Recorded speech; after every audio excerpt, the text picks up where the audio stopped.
Karon na i-shout out ako ang mga Tagalog. Nga pete minyo hambuga. Makakita mo Bisaya, mura mamugwan. Inyuha maming ikwan, i-down. Kabalo mo. Lamang kayo may sinyo kay ano. Kabalo mi mo sabot og Tagalog kamo. Kabalo mo Bisaya og sabot. Nay makasabot pero gamay ra. Mo na yung pag binulok. Makakita mo Bisaya pag respeto mo. Na. Pag respeto mo. Kay lamang mi sa inyo pag binugo. Ipakita mo, Bisaya. Oh. Kayo makaintindi kayo Bisaya?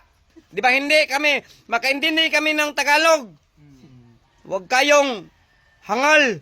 Oh, nakatagalog kung pinahat. Makakita mo Bisaya, respeto pod.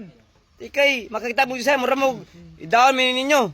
Mga ignorante. Mas lamang mi sa inyo ay mo pag binugo. Tigbason ta mo ron. Ipakita mo, Tagalog. Oh, bulok kay mo. Kabalo lamang kami sa inyo Bisayas ug Luzon. Bisaya na siya. Dahil mga taga, si karang Bisaya na. Kamo, Luzon ra mo. Ay pag bugo mo, animalam.